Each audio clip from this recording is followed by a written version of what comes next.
And Virat Kohli has declared with a lead of 398. Mountainous chase ahead for Australia, 399 to win. Can they find a way to survive? Can they find a way to score? Out! Finch! Out! Marcus Harris. At the moment, our batsmen are falling down. It seems to be that we've got a long, long way to go to right the wrongs. Oh, played on. Just so symbolic of what's happening with Australia. You know, we just weren't able to bat for long periods of time. I think that they need to go away and have a really good think about what they do when they're under pressure. Oh, there's an edge there, I think. Up goes the finger. Another batsman who's in goes out. Melbourne wasn't ideal. We didn't play all that well. They came out and put us on the back foot straight away. Yeah, that was a really disappointing test match. It's gone! Ishant Sharma does the job. His third for the match. India win by 137 runs. They go 2-1 up in the series and they retain the Border Gavaskar Trophy. From Perth to then Melbourne was, you know, it's the same players, it's the same game, playing against the same team.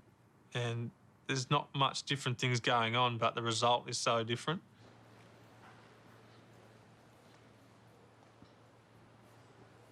I hate losing.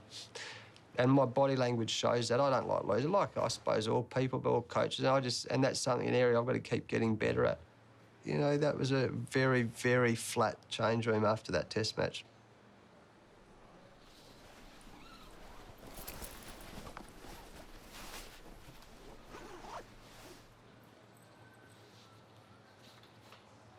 You know, I noticed things. You know, I noticed that a lot of guys would sit down. There'd be little groups sitting together, not watching they weren't up in the viewing area.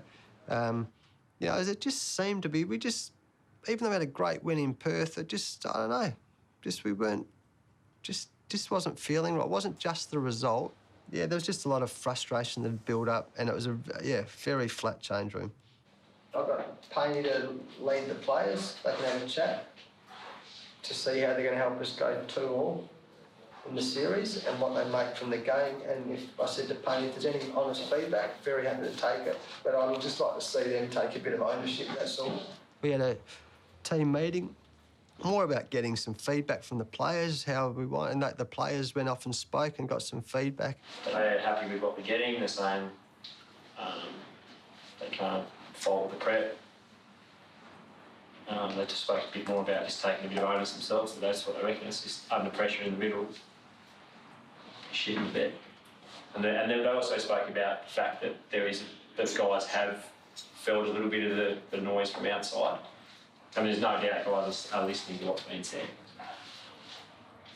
And again, I know you won't agree, but I think they feel that they want just a little bit more positivity. They think they know now what they're doing wrong, but at times they feel they're going out in the middle, worrying too much about that. Yeah, just a slightly more positive message around batting at times. Right, but still being honest. Yeah, okay. Anything else?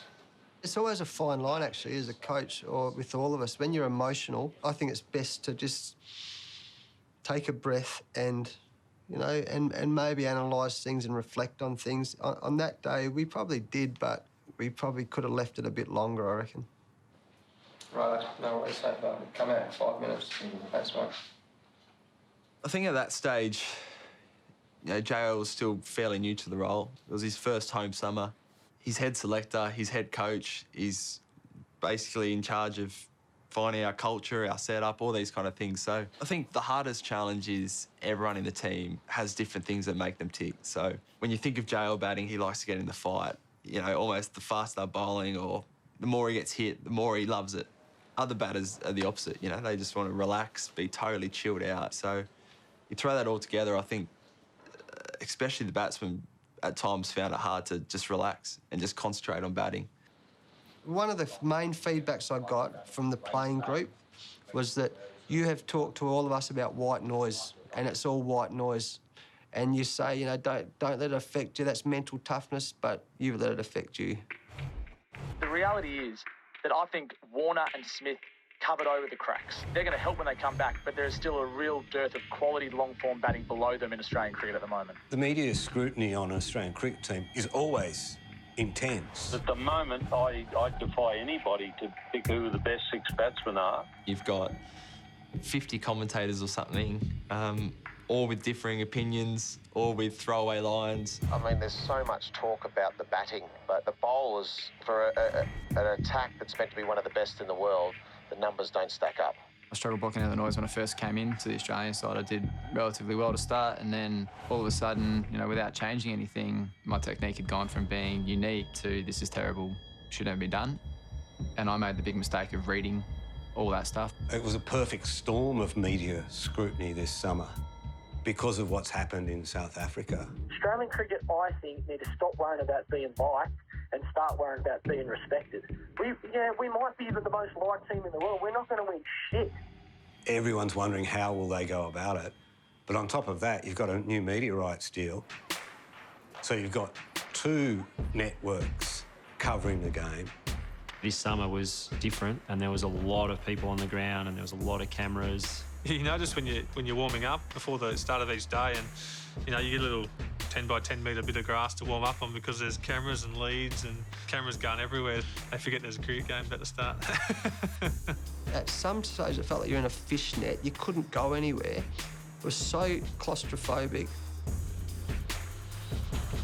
Most got mad stuff. The media stuff is unbelievable. You're getting out of the car and there's a camera in your face, and then you get to the ground. And what was most fascinating this year, which I've never seen before, every time you walk into a change room, there's a big whiteboard, and it's got, in 15-minute increments, everyone's media commitment. And it was a whole whiteboard. Like, usually you walk into a cricket change room, it might say, watch the ball, catches win matches. This is a whole timetable of everyone's media commitments. I could not believe it.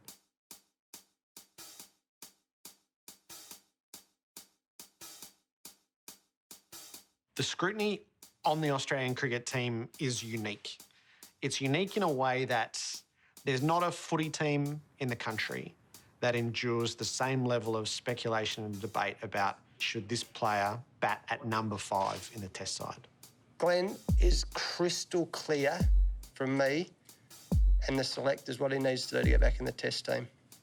And all the conjecture about it, that's all part of the noise. So Glenn knows exactly what he has to do.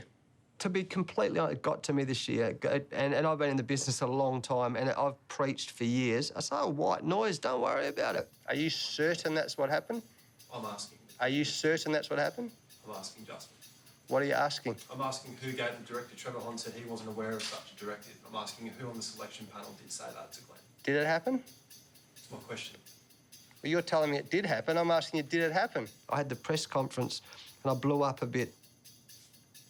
I'm asking you're asking me, I'm asking, did it happen? I didn't blow up. I actually stared at one of the journos who was asking me about Glenn Maxwell's selection, and I sort of got a bit grumpy. No, I've got zero knowledge of that. No worries.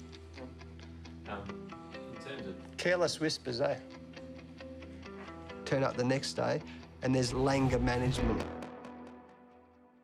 And there's talking about how I'm losing it, Langer's losing it, he's getting angry. He got angry to the players, which never happened.